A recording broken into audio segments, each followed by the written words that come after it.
Hi, my name is Michael Goodfriend, and I'm the executive producer of In the Cards. It is my pleasure to have with me today the writer and director of In the Cards, Kevin Henderson, and the brilliant Laila Robins, who plays Bella in the Cards. I want to start with a little bit about Laila. She is an American stage, film, and television actress who has appeared in numerous legendary films: Planes, Trains, and Automobiles, An Innocent Man, A Call to Spy. Her television credits are immense, and I just can't get into all of them, but I'll name a couple that I like.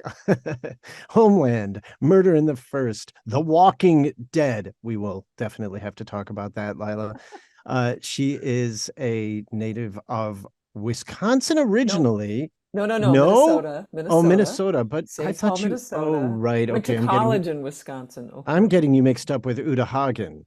Yeah, well, yes, Uda's from Madison. Yeah. Oh, well, thank you for that. Well, I'll take okay. that any day. Thank Okay, you. but Minnesota. But you went to the University of Wisconsin, Eau Claire, Indeed.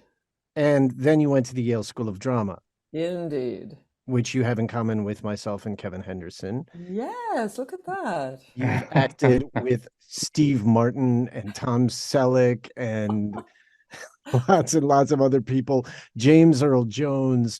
You've done all the legendary New York series: Law and Order, Special Victims Unit, Law and Order, Criminal Intent, Third Watch, Sex and the City, 30 Rock, The Good Wife. Oh my God. Do we need to go on? I mean, you've done it all. You've done everything. We just need to say The Boys because I love that show, and she was marvelous in it, of course. The The boy. Boys. And then there's Kevin. Kevin, who also went to Yale School And of then there's Drama. Kevin. He has had actually quite a stage career, has performed in regional theaters across the country, and was a writer on Raising Hope. He's an award-winning screenwriter, and he came up with this incredible series called In the Cards, which, listeners, I have to say, is the reason I'm here today, because I produced a radio show on SiriusXM called Left Jab with a guy named Jeremiah Tittle, who was the engineer on that show, who then went on to start a podcast company. And during the pandemic, during the lockdowns, I got in touch with Kevin, and I just was shooting the breeze with him, and he said that he was writing podcast series. And I said, okay, I've got to introduce you to Jeremiah. One thing led to another. I ended up producing this and working with Next Chapter podcasts, and I am in the position I am now today, thanks to In the Cards. So this was all in the cards for me. Welcome to you both. I'm really, I've been looking forward to this conversation since Kevin and I talked in 2020. Yes, and you also acted in this podcast. I did. I played Will Robert. not forget your French waiter. Yes. Yeah, Kevin and I have a little beef to this day about dropping the accent in a key moment, and he won because he's the director. Oh. Yeah, it was funnier my way. He thought it was funnier his way, but fortunately, the dialogue editor, Larry Walsh, he was the deciding vote. So you can blame it on Larry too. He was kissing up to the director. So wait a minute, did you drop the accent or you didn't drop the accent? I didn't. I wanted to say Fort Lauderdale with a southern accent. Yes, when they catch him, that he's just pretending to be. Yes, I noticed that, French but I thought, well, person. maybe I missed something because I didn't think you dropped the accent. Right. I didn't. See, Laila, you're on my side, aren't you? I should have dropped the accent. No, it was better the way it is. Let the star speak. You know what? It kept me in anticipation of the moment that you would drop the accent. So who knows? You may be coming back in episode 6 and drop the accent. You never. Maybe. That keeps the most diplomatic. That keeps us hooked in. Do you see what I mean? Wow. You know, that was splitting the hair there. You win, Laila. I'm being very diplomatic, I think, is what I'm doing. Between the producer and the writer and director, I'm staying very diplomatic. And I will say that as the writer of this thing, when I'm writing, I don't necessarily think of specific people when I'm writing. I'm usually thinking of myself in every single role. Or I'm thinking of my wife as playing the love interest. But when I was writing this, Laila, I was always thinking of you. Oh my goodness. Which is why, and when we talk about the history of how this all started, I banged out the first 4 episodes. I contacted the sound designer. I said, "Hey, I got this idea of doing this thing. Are you in or what?" He's like, "That's a great idea." So I banged out the first 4 episodes, and the sound designer and I decided to do a mock-up of the first episode. So I flew to New York, and we gathered some actors. Laila was one of them. She was kind enough to come over to my friend's apartment, and I believe it was only 2 blocks away, so it made it much more appealing. It was only 2 blocks away. Had you been in Tribeca, honey, this may not have all happened. Right. No, we would not be here today if you had done this in Brooklyn. Yes. Oh, but Anyway, but Laila came over and gave a little respectability to the group by her presence. And we mocked up that first episode. So Laila has been part of this from the very, very, very beginning. It's true. And I remember hearing that demo. You played it for me, Kevin, way back then. And I remember Laila. So Laila, whether or not you realize it, you've been attached to this project since day one.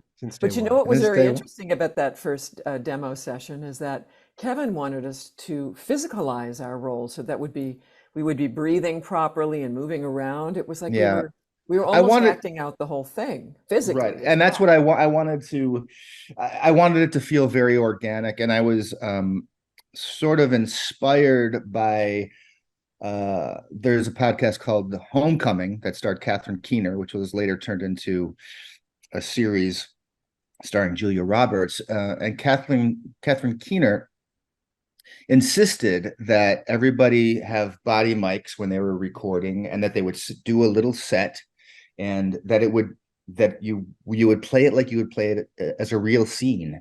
And I loved that idea, because I wanted this. I thought the only way for this to fly was for it to be very organic and people to be real and feel like they were in real situations.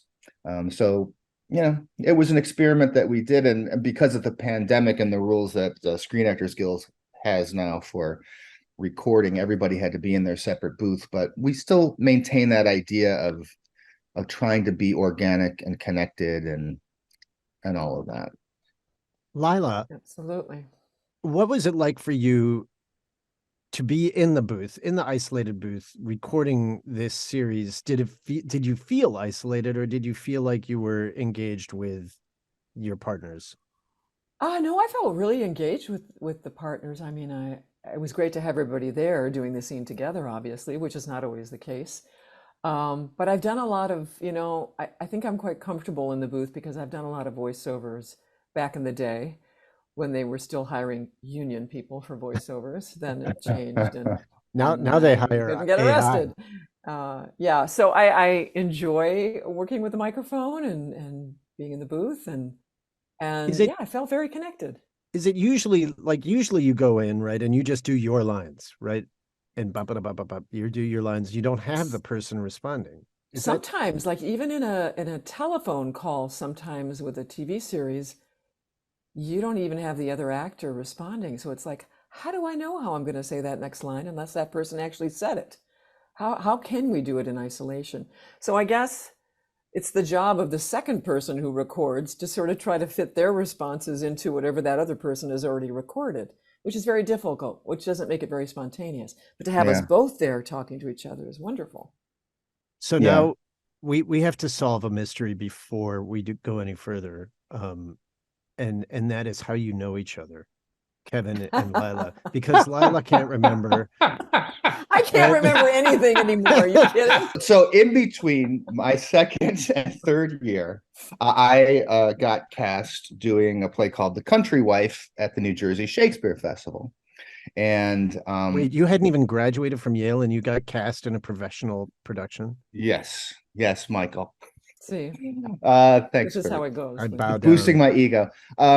and Laila was there doing Harold Pinter's The Homecoming and playing Ruth, the fantastic role of Ruth. And she just slayed. She slayed. And we had one of the actors in that show was also in my show, which was then rehearsing. His name was Paul Mullins, a fantastic actor. And Paul and fantastic director as well. Yes, really fantastic director. Really. So Paul and Laila were pals, and so I just started. I was hanging around with Paul, so I just pretended that I was a pal with Laila.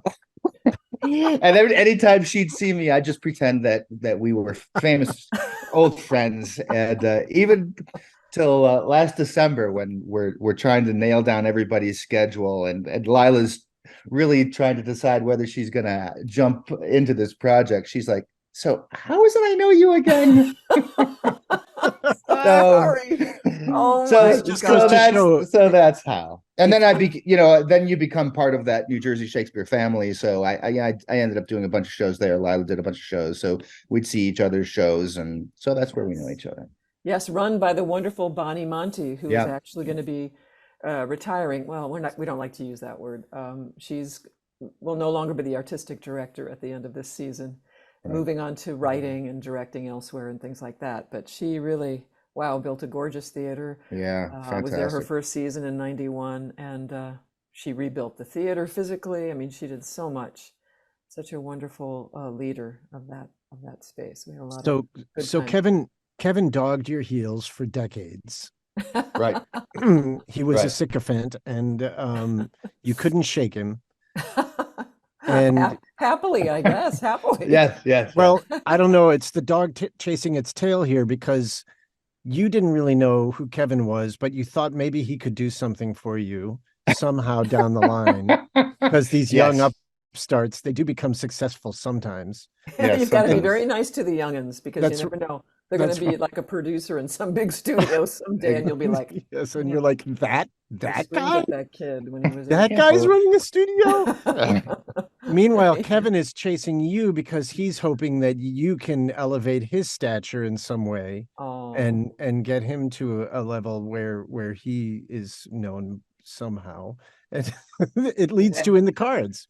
Yes. And Michael, you say that with jest, but it is true. I mean, if we can attract an actor of Laila's talent and stature, people want to work with her. So, truth. I am grateful that you were. So we are very, very grateful that you hopped onto this, and you're doing. It's so great. It's so great.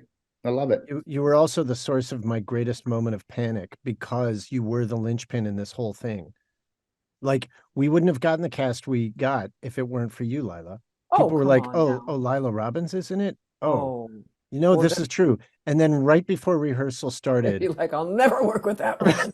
No, I'm out of here. Your agents were like, this doesn't seem like, I mean, when is this going to happen?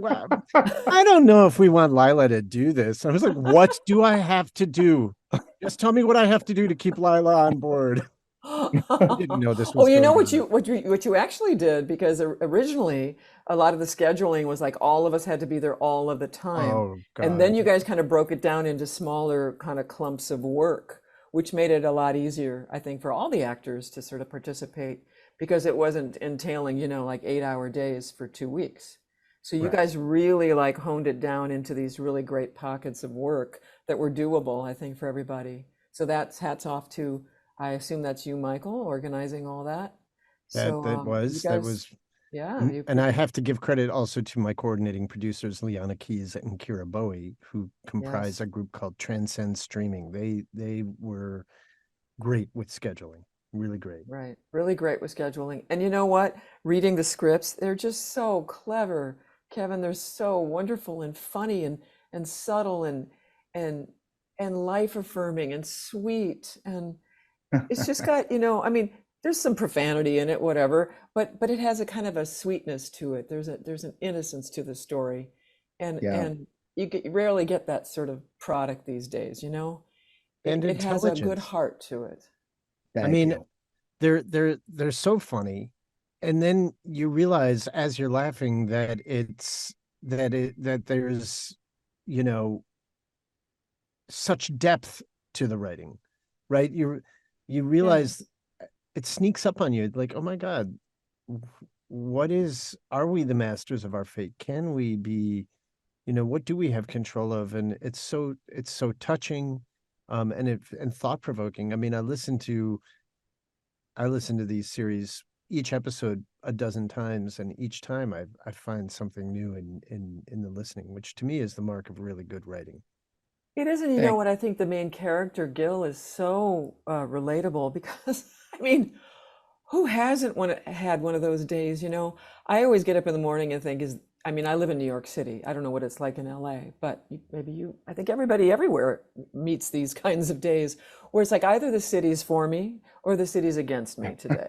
It's like, am I really going to miss that last, you know, express subway when I'm already behind because this happened and that happened and I stubbed my toe on the bed and I couldn't figure out what to wear and then the coffee spilled and then the coffee grounds went you know, it's like everybody has those days where literally everything starts to go wrong. So I think everyone can relate to the story. And what's so sweet about it is that this character, Gil, just keeps going and keeps staying positive. And, you know, it's kind of like, oh, you know, shit happens. It's like he's not getting too down on himself. Yes, he'd like to do better, but there's just such a sweetness the way he keeps on going. He just keeps on going, and you can't help but root for him. You can't help it. Let me ask you, I guess, you know, I could ask both of you, but Laila, have you ever been to a psychic? Yes. How many times? And one was actually very, I actually went to a psychic. I believe it was my 30th birthday and I was in LA. I spent some time in LA at that time when I was like 30, 31. And I thought, oh, I'm going to buy myself this thing. And she did the cards. And she said, you're not going to meet the love of your life until you're 41. And I'm 30. And I'm like, are you fucking crazy? I can't take this.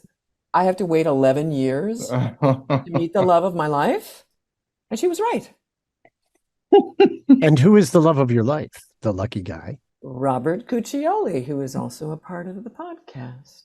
That's right. He plays the boss. Jim, and he kills. He is so funny. Oh He's my very God. funny. Oh my God. Oh, his stuff makes me laugh so much. So, as far as seeing psychics, it's a little weird because sometimes I feel like they can suggest things to you and then you start to manifest them because you start to think about that. So I'm a little like wary to go to one today. I have a friend in Toronto, a Latvian friend who's writing a screenplay for me because I'm 100% Latvian. And she has tarot cards. And so when I go up to Toronto to shoot the boys, she will do my cards and I get a kick out of it. I enjoy that sort of thing, you know, astrology but I'm not the kind of person who, like, on my street, I'm walking down the street and there's a woman who puts out a table and, you know, psychic readings for $20. I'm not going to do that. I feel like the whole psychic thing, it's got to be random and accidental. I mean, I went to a psychic because I had a girlfriend who was like, "Come on, sweetie, we were in LA. I lived in LA at the time, and she dragged me in, and we went, and I didn't think anything of it, and everything she told me came true." Oh my God! Years Really? later, I realized that everything came true, and I wouldn't have met my wife if I hadn't gone to an astrologer. Really? Why? Why is that? Well, I was in an acting class with Larry Moss, who this was when I was in LA, and Larry Moss would always talk about his astrologer. His astrologer told him this, his astrologer told him that. So finally one day I was like, "Who's your astrologer?" And he gave me the name, and this astrologer was in New York. And I set up an appointment and I went, and she gave me some good advice. She said, you know, you have a tendency, she didn't know me this, but she said, you have a tendency to withdraw when you're not feeling very happy and you don't feel it. You want to go into your man cave and, you know, be alone. She said, when you feel that way, if anybody ever invites you out to a party, you should go. And a couple months later, I was working in Washington, D.C. at a theater called the Woolly Mammoth Theater. And my dressing room mate said, "Hey, man, there's this party happening. You should go." And I really didn't want to, but I remembered the astrologer said, if you ever feel that way, go. And so I was like, okay. And I went and I met my wife. Yeah, yeah. Well, I mean, I kind of believe in that theory generally it's better to get out of the house. You never know what will happen. No one's going to find you in your apartment. No one's going to find you for anything in your apartment. You need to get out and sort of see what happens out there. I mean, I have a very strange story, and I'll try to be very concise if you have time. We have all the time in the world. I was in Cape Town, South Africa, shooting Homeland, and once again, it was my last couple days working. And I just said, I'll treat myself to this guy, some healer guy from America. And you lay on a table and he's supposed to look at yourself and your body or whatever and say things to you. And my father had just passed away before I got Homeland. In fact, I think my father sent me the job of Homeland as a gift. And I'm lying on this table and the guy literally is doing like this with his fingers over my legs, like pixie dust. And I'm like, oh my God, this is the worst $100 I've ever spent in my life. And he's like, well, he did get it out of me that my father had passed away. Okay. And in some ways they sort of get information from you sometimes that helps them go to where they're going to go with their reading. Well, he's doing this pixie dust stuff on my legs and saying, well, since your father died, you don't really have a foundation. Like you need to recreate your foundation because your dad was your foundation. And he said, and I see some weakness in your legs, like, your legs. And I'm like, oh my God. I walked out. I looked at the books were on the table, selling the books. I was like, I'm out of here. Walked home. The next day, I did a small role in Eye in the Sky, that Helen Mirren movie. I played a U.S. official. I went there. I sat in the trailer for 8 hours, shot for a half hour. Then I went to Claire Danes' Halloween party, where I proceeded to dance to, I believe it was Michael Jackson's Thriller, and my ACL snapped in half. Oh my God. And I fell to the ground. I knew nothing about knees, and I got up. It was like the knee was not, I'm not talking a tear, I'm talking snapped in half. And I'm like, what is with my leg? And I had finished all my work. I was done with Homeland. And I had decided to stay another 4 days just to climb some more mountains because they're just so beautiful there. And instead, I spent time getting MRIs and running around with crutches. The guy had said my legs, and the next day, my ACL snapped in half. Oh my God. Oh my God. That wasn't pixie dust that he was sprinkling on you. That was leg weakening. Well, you see, you're onto something, because either he knew something or he put a curse on me, and I'm not sure which it was. But I'll tell you this, Claire Danes will never forget you.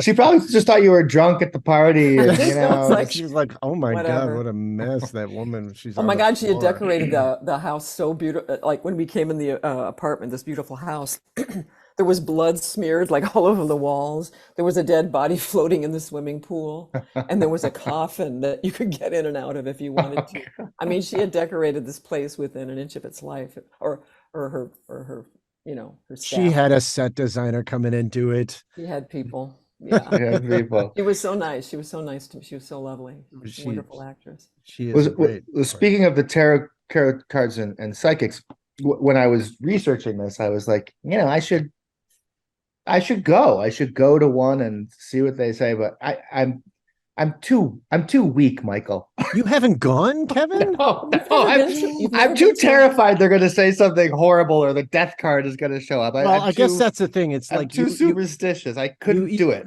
You have to either be at the bottom of you got nothing to lose by getting your future, or you have to just be so carefree that it doesn't throw you one way or the other. That's how I feel about it. But if you're too credulous, you really can manifest the thing that they predict. Yeah. That's what I was saying. Like it gets inside your head, and then do you start to manifest it in some way? Yeah. So I couldn't do it. But Kevin, that's so crazy because you write about it so well. So where did it come from? I researched. I researched it all, and well, that's the problem. Is I think I try. the logical part of myself tries to say that it's all nonsense, but the other side is bigger, and I can't help but I don't know if it would be suggestion or whatever, but I wouldn't be able to help but believe it. What is the genesis of this, though, for you, Kevin? I mean, how did you come up with the idea? Well, I wrote I just had this idea, like Laila was saying earlier, like you walk out of the house one day and you just feel like the city is against you. And I've had probably a lot more of those days than the other days, and I just kept thinking, well, what if it, I feel like the world is against me today, and I just had that thought. I was like, well, what if that was actually true? What if the universe was actively against a person? What would that be? And so that's where the idea sort of came from. So I wrote this. I wrote the idea as a screenplay like 7 years ago, and my reps were like, "Oh yeah, it's fun, it's nice," but they didn't really, you know, they didn't love it, they didn't hate it. They were just like, "Yeah, it's yeah." So I just threw it into a drawer, and then when I had the idea, when I found out about this world of audio dramas making a resurgence, I was like, you know what? I think that story would be a great story, and I could tell that in a very oral way. And so I picked up that script again and read it, and I was like, yeah, I see why my agents were like, it's okay, because it was just okay. When you have only an hour and a half to tell a story, it's hard to be brief. So I was like, you know what, I'm going to blow this out, and I'm going to blow out the character like Bella, who was a very small character in that screenplay version, and really dive into the ideas and dive into the reality of what this world is, and some of the philosophical ideas that support the psychic type of ideas, and just really dive in. So that's kind of where it came from. Had you studied a lot of philosophy? I mean, was that part of your schooling when you were Well, younger? Because I all the did. philosophy stuff is interesting Yeah, too. I did go to a Catholic. I did go to a Catholic college, not because I was remotely religious, but they had a great theater program there, and run by a wonderful, smart director, Brother Augustine Tui, his name was. What college was this? Niagara University in Niagara Falls, New York. The Vincentians. So we had a great active little theater department. But anyway, I ended up going there, and we had to take 3 religion classes and 3 philosophy classes. That was part of the curriculum there. So that was my introduction to philosophy, and I dug it. I mean, it was just ideas that always stuck with me. And then when I started to think about this story more, and I started to dive into the philosophical ideas of fate and determinism and all of that sort of thing, and to understand them from not just a Disney World type of idea, but from a foundational philosophical sense. So I do mention this one article that I read. I think Professor Towers says, and I think in the first episode, read the Richard Taylor essay on fatalism. And that, I will say, I read that article when I was researching for the screenplay version of this, and that thing threw me for a loop. It threw me for a loop.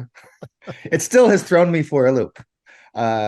Just the ideas behind that, and how everything kind of unfolds as it must, and you can take that as real or not real, but the ideas behind it are quite profound. Laila, did you study philosophy yourself? No, I didn't. It's interesting, like the astrology, tarot card stuff. Part of me feels, the Ouija board and all that. Part of me feels like there's a little darkness in it. Maybe not so much with astrology, but when you start conjuring these other spirits, you know. I mean, Kevin said he wasn't religious. I suppose I was raised with religion. I was raised in a Lutheran church, and I go now in New York, I go to a Presbyterian church that I really like a lot. So I don't know. Am I spiritual? Am I religious? I don't know. I believe in God and Jesus Christ. And sometimes when I'm doing this other stuff, I feel like, oh, am I kind of dabbling in stuff that I shouldn't, you know, sort of my life is in God's hands or God has a plan. Although sometimes when bad things happen in your life, you're like, what was the plan here, you know? Well, I think that whole thing of like, you know, you pick up on a vibration, you adjust yourself to a level of harmonics in the universe, right? That harmonics physicists talk about harmonic strands, right? Particle alignment. And you can tune yourself to a certain, Yeah, I do believe in like raising your vibration. Yeah. And then the law of attraction and stuff. I think that's part of, you know, going to the party is you are not sitting at home sedentary, but you're raising your vibration enough to go out and be with people. And that somehow in that vibration where you meet others, you start to find people that are like-minded and maybe can help you and help you be creative. You get inspired, you know. Did you base Bella on anybody you know? Bella the psychic and probably based her more on sort of Latvian ladies that I know or that are very, you know, and I know, actually it was my Romanian skin lady. She was a dermatologist. She's now passed away. Elena Shell, she was a genius. I used to have adult acne and rosacea, and she cured me with just natural things, and I love her. And she would always be very brusque with me. She was always like, if you pick your pimple, you pay me $25. You know? So it was like, she was the sweetest thing, and she didn't scare me, maybe because of my Latvian heritage. I've met women kind of like that. They sound really tough, but they're actually very loving. And so there was kind of a brusqueness thing that I wanted to put in her. So yes, it is Elena. Thank you for reminding me of that, actually. Okay, you got to do a love scene with Steve Boyer where you predict you're going to kiss. Yeah. Yes. Well, it was wonderful working with him, and we didn't really know each other, you know, before doing it. It was fun. It's very steamy. Do you know, I have a friend who used to do voiceover stuff, dub Italian films. You know that Lena Wertmüller film, Swept Away? She's the English voice on that. And she said the man that she did it with, whatever, when he first walked in, he wasn't particularly her cup of tea.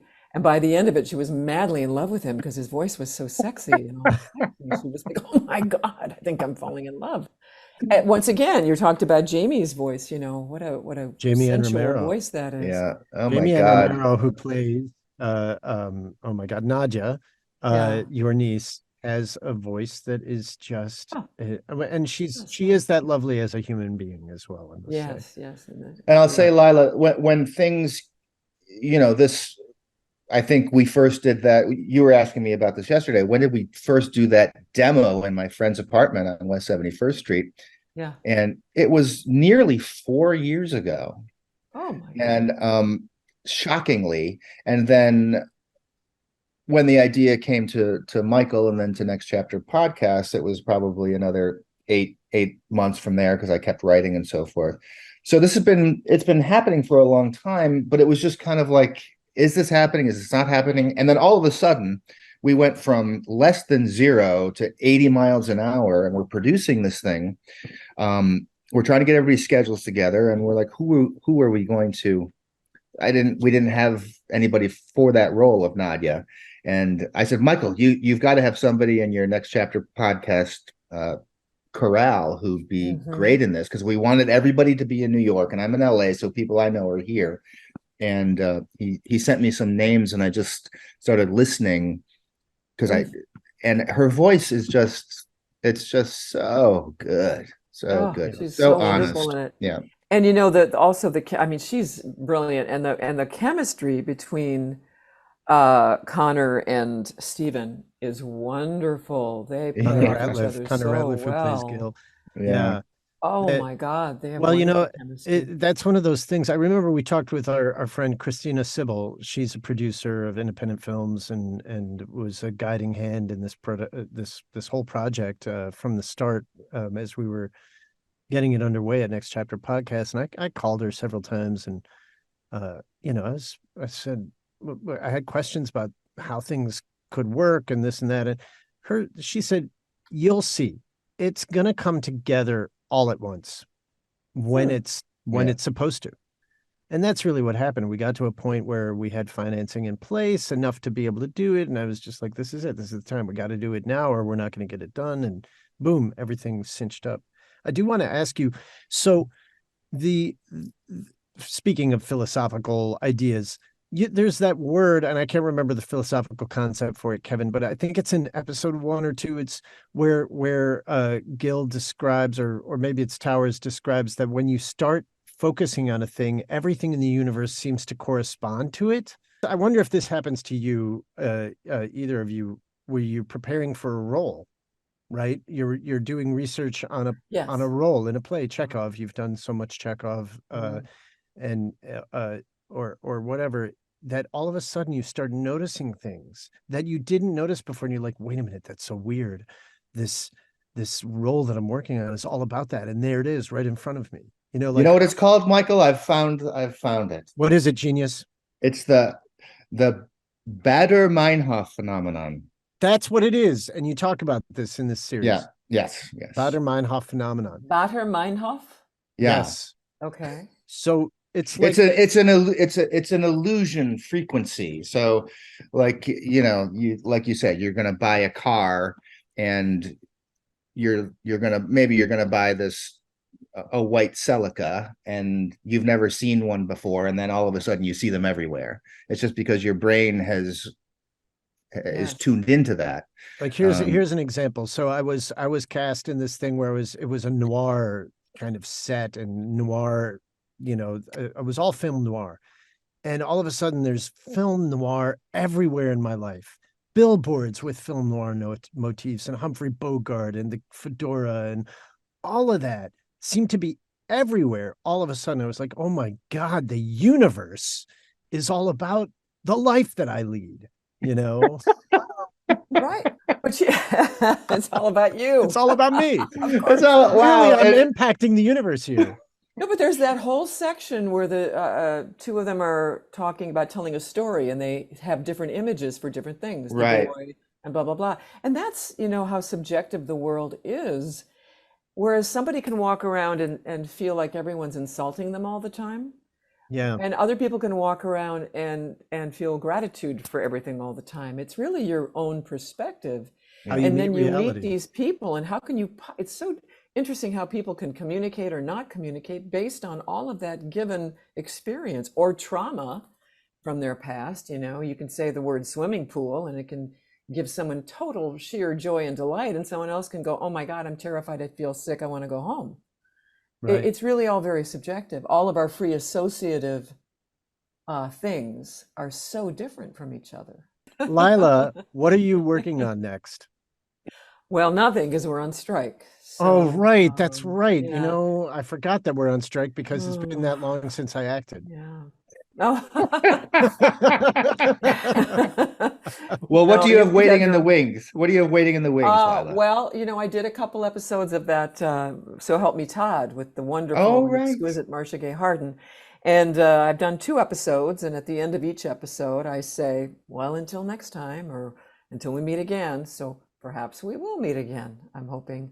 I would love to be back on. I'd never done a sitcom before, so that's a real challenge. Boy, whew, you got to land Yeah. those lines. But Yeah. it's a camera show, not a stage Right. sitcom.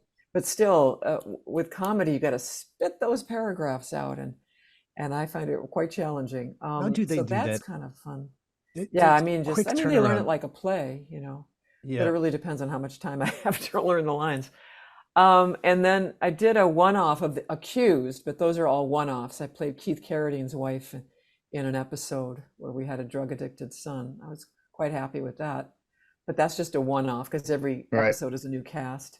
And well, The Walking Dead, that's ended. And And How then was that for you? Oh, The Walking Dead.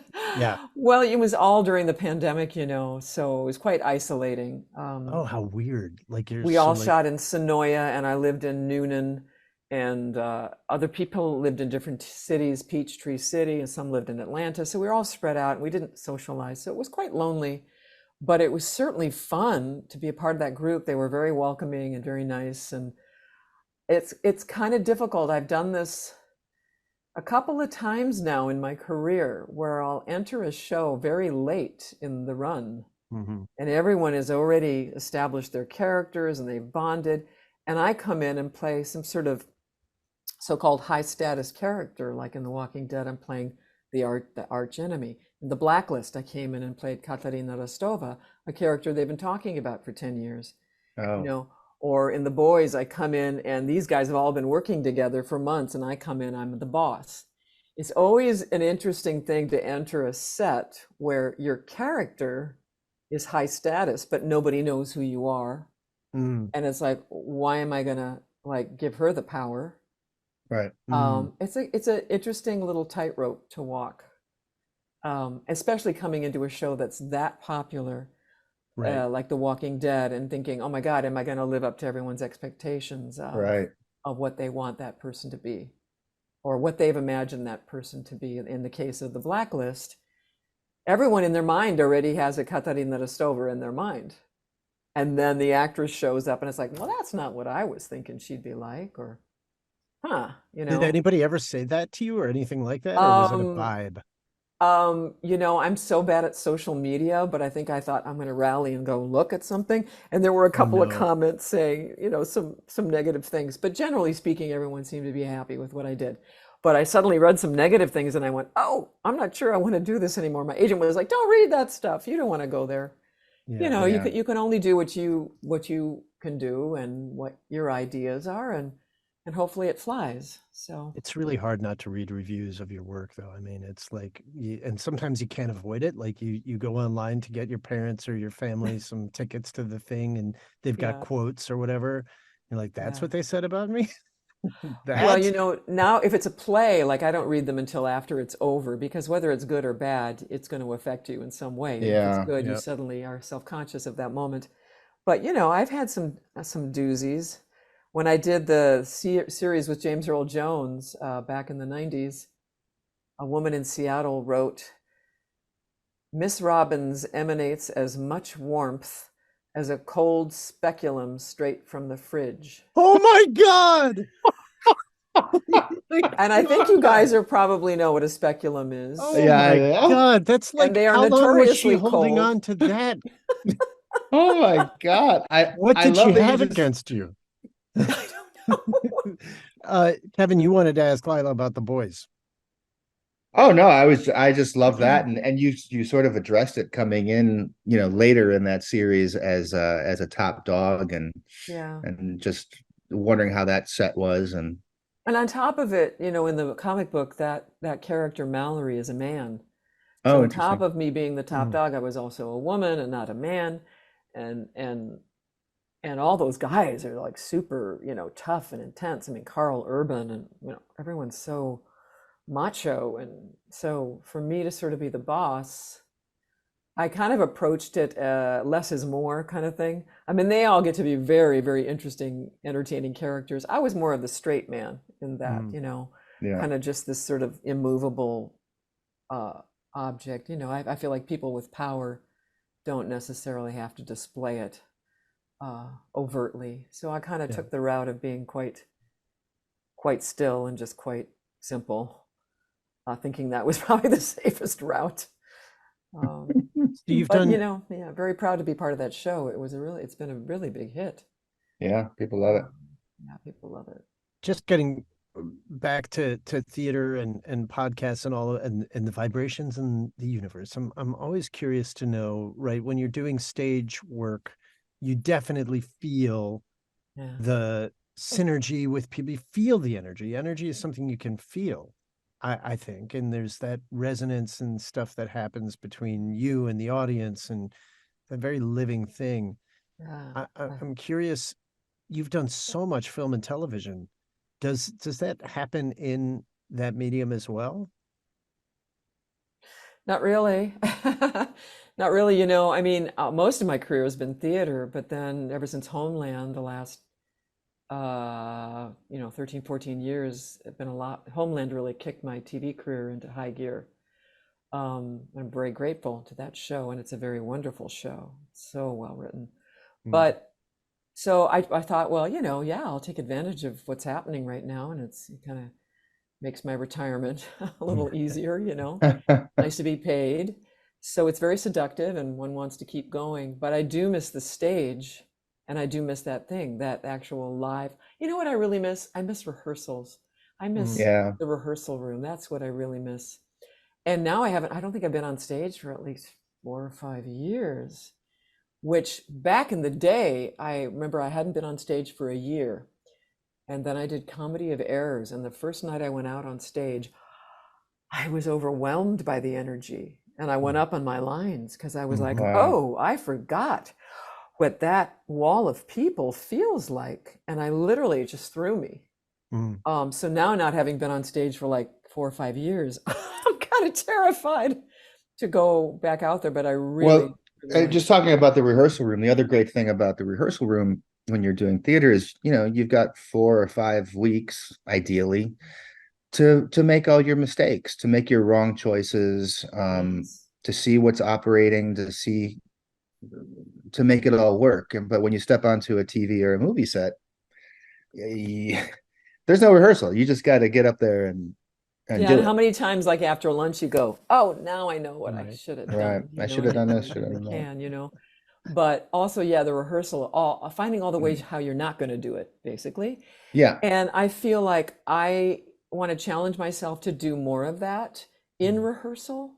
I remember working on the very dark Brian E. Lavery play called Frozen, not to be misunderstood as the musical Frozen.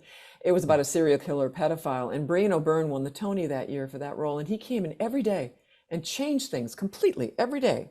I was like, oh my God, when is he going to really kind of nail something down? And I think my tendency is to nail things down too soon. And then like third week, everyone else is like coming to fruition. And I'm like, oh, I didn't really explore this fully.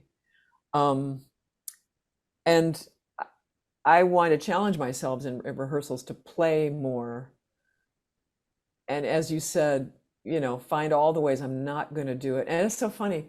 Allison Janney once said this as far as being having stage fright, because I think I might have a little bit of that. What I realized, I'm not afraid to be on stage. I'm afraid to enter the stage. And I learned that doing Heartbreak House at the Roundabout, because in that part of Lady Utterword, I had to enter and exit maybe 8 times. And I was terrified to enter. I'm much better. I always joke, I'm much better playing the lead where I just stay on stage. But Allison Janney said to stop her stage fright, right before she'd go on, she'd say, and it goes something like this. Oh, that's great. I love that. And I love that because it feels like it sets you free. There's a thing that it just kind of like, I'll approach it like another rehearsal. And in that way, I'll have a relaxation and a spontaneity, and I'll just sort of accept what's happening today. It goes something like this, as opposed to, I'm not going to get it right. Yeah, I'm not going to get it right. Or, oh my God, I got to hit this there, and I got to hit that there, and all these things have to happen. And it goes something like this. I love that.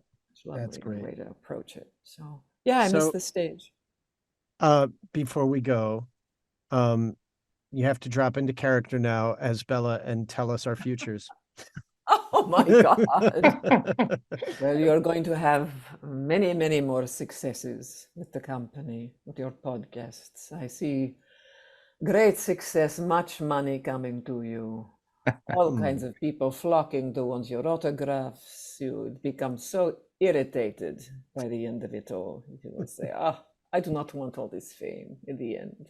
What you want is love and companionship and family and warmth and friends having a good time, because life is short. So enjoy it. Love it. That's great. I've already got the love and the warmth. I'll take the money and the fame. Thank you. First things first. First things first. No, that's wonderful. Thank you, Laila Robins. What an incredible pleasure to have you talk to us after we've It's so heard much your fun. voice in post-production for months now. And now we get to actually really talk to you, the real person. It's been amazing.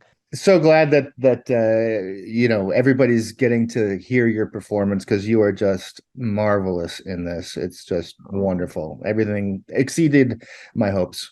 Yeah, no, it was a delight. I learned a lot. I wish to learn more, and it was so much fun. It was a real godsend, during the pandemic, to have something creative to work on, and you guys made it such a joy and a pleasure, and I wish you all the best. All the best. You got a takeaway you want the audience to come away with hearing this series? That life is a journey. Life is ups and downs, and I think we're taught so much in this society that everything has to be perfect. Your little social media angles of your face have to be perfect, and this has to be perfect, and that's not how life goes. Life is just getting through the day and trying to do it gracefully and facing obstacles and keeping a positive spirit, which is what Gil does so sweetly. And we're all I think it kind of taps into our vulnerabilities. And I think it's important for us to realize we're human beings. We're not machines. We're human beings. And it's messy. Life is messy. But it can be a fun ride, too. Thank you, Laila Robins. You've been listening to the In the Cards bonus content series. You can learn more about In the Cards at Next Chapter Podcast website, ncpodcast.com. That's N as in next, C as in chapter, podcast with an S at the end.com, where you can find other podcast series and interviews like the Play On podcasts and talk podcasts like the 500, the 10, Beef with Bridget Todd, and a whole lot more. I'd like to thank Jeremiah Tittle, the founder of Next Chapter Podcast, and our producer, Pete Musto. Our audio engineer, editor, and sound designer is Justin Cortese. Be sure to subscribe to Next Chapter Podcast for updates on all the latest content, and don't forget to rate and review our shows because it really, really helps. I'm Michael Goodfriend, and I look forward to sharing more incredible works with you, along with lots of enlightening bonus content at Next Chapter Podcast.